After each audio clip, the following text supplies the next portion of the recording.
Hi అండి, మరొక wonderful వీడియోతో మీ ముందుకు వచ్చాను. ఇదేంటో మీకు తెలుసండి, దీని పేరేంటో చెప్పండి. నాకు తెలిసిన పేరు దీన్ని బాదం బంక అంటారు. బాదం బంక ఏంటి అని మీరు ఆశ్చర్యపోతున్నారు కదా. అదేనండి, మనము సుగంధి వాటర్లో కటోరాని కలుపుతాం కదా, ఆ కటోరాని ఈ బాదం బంక అన్నమాట. అయితే ఈరోజు బాదం బంక వల్ల కలిగే లాభాలు ఏంటి, దాన్ని ఎట్లాగా తయారు చేస్తారు, ఎక్కడ చేస్తారు అనే దాని గురించి నేను మీతోటి షేర్ చేసుకోవాలనుకుంటున్నాను. అయితే ఆలస్యం ఎందుకు, ఒకసారి వీడియోలోకి వెళ్ళి చూద్దామా.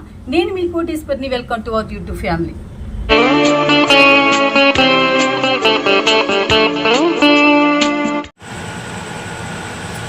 ముందు రోజు మాత్రమే నైట్ నానపెట్టుకోవాలండి, లేకపోతే ఒక స్టోన్ లాగా, ఒక బండలాగా, రాయిలాగా ఉంటుంది అన్నమాట. నేను నానపెడుతున్నాను.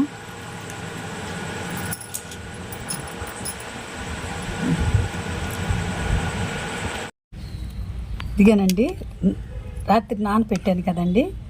ఇది మినిమము 3, 4, 5 అవర్స్ ఉంటే చాలండి. నానబెట్టిన తర్వాత ఈ విధంగా వచ్చిందండి. ఇది దీనివల్ల యూజెస్ ఏంటంటే, మనం ఎక్కువగా మసాలా ఫుడ్ అలాంటివి తీసుకుంటూ ఉంటాం కదండి. ఆవకాయ పచ్చట్లు అలాంటివి తీసుకోవటం వల్ల ఒంట్లో వేడి చేసి మోషన్స్ అవుతూ ఉంటాయి, అలాగే గమ్ మోషన్స్ కూడా అవుతూ ఉంటాయి. అప్పుడు దీన్ని మనం కొంచెం తీసుకోవటం వల్ల, తాగటం వల్ల బాడీలో వేడిని తగ్గించి బాడీని కూల్ చేస్తుంది. కెమ్మటినే ఇక మోషన్స్, గమ్ మోషన్స్ దెబ్బకి అరికడుతుంది అన్నమాట. అలాగే దీనిలో ఇంకా ఏమేమి బెనిఫిట్స్ ఉన్నాయి అంటే, దీనిలో సహసిద్ధమైన యాంటీ ఏజింగ్ లక్షణాలు ఉంటాయి.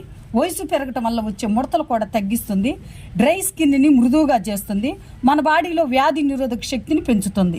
గుండె కొట్టుకునే వేగాన్ని కూడా నియంత్రిస్తుంది అన్నమాట. ఇది వేసవి తాపాన్ని, వడదెబ్బ నుంచి ఉపశమనం కోసం ఉపయోగిస్తూ ఉంటారు. అందుకే సమ్మర్ సీజన్లో ఎక్కువగా దీన్ని ఉపయోగిస్తూ ఉంటారు. ఇది ఒక దివ్య ఔషధం అని కూడా చెప్పవచ్చు. ఇది న్యాచురల్ అండి, ఎలాంటి టాబ్లెట్స్ కూడా అవసరం లేదు. ఇది ఒక చెట్టు నుంచి వస్తుందండి. ముఖ్యంగా మన భారతదేశంలో నార్త్ ఇండియాలో, కాశ్మీర్లో దీన్ని ఎక్కువగా ఉత్పత్తి చేస్తూ ఉంటారు. అలాగే దీంట్లో ఎక్కువగా కాల్షియము, మెగ్నీషియము, ప్రోటీన్లు సమృద్ధిగా ఉంటాయండి. ఇవి ఆయుర్వేద షాప్లో అమ్ముతూ ఉంటారు. మా ఆంటీ గారు వీటి గురించి కొన్ని టిప్స్ చెప్తూ ఉంటుంది. అవసరమైనప్పుడు మేము దీన్ని వినియోగిస్తూ మీకు చూపిస్తూ ఉంటానన్నమాట. మీరు ప్రతి చిన్నదానికి ఇంగ్లీష్ మెడిసిన్స్, టాబ్లెట్స్ యూజ్ చేయొద్దండి. ఎందుకంటే ఈ సైడ్ ఎఫెక్ట్ వస్తామంటే, దీనివల్ల ఎలాంటి సైడ్ ఎఫెక్ట్ ఉండదు. ఇది న్యాచురల్ అన్నమాట. ఓకేనా. దీన్ని తింటాం మీ చేదుగా ఉంటుందేమో, ఎట్లా ఉంటుందేమో అని అలా భయపడద్దు. ఇది చప్పగా ఉంటుంది అంతే, తాగంలోనే కడుపులోకి వెళ్ళిపోతుంది అనమాట. అలాగే దీన్ని ఎక్కువగా పాలల్లో కూడా కలుపుకొని తాగుతారు, సుగంధి వాటర్లో కలుపుకొని తింటారు. తాగటం వల్ల కడుపులో కొంచెం చల్లగా ఉంటుంది, బాడీ కూల్ చేస్తుంది అన్నమాట. ఇది మీకు నచ్చింది కదా. నచ్చితే చూసినమ్మటనే దీన్ని లైక్ చేయండి.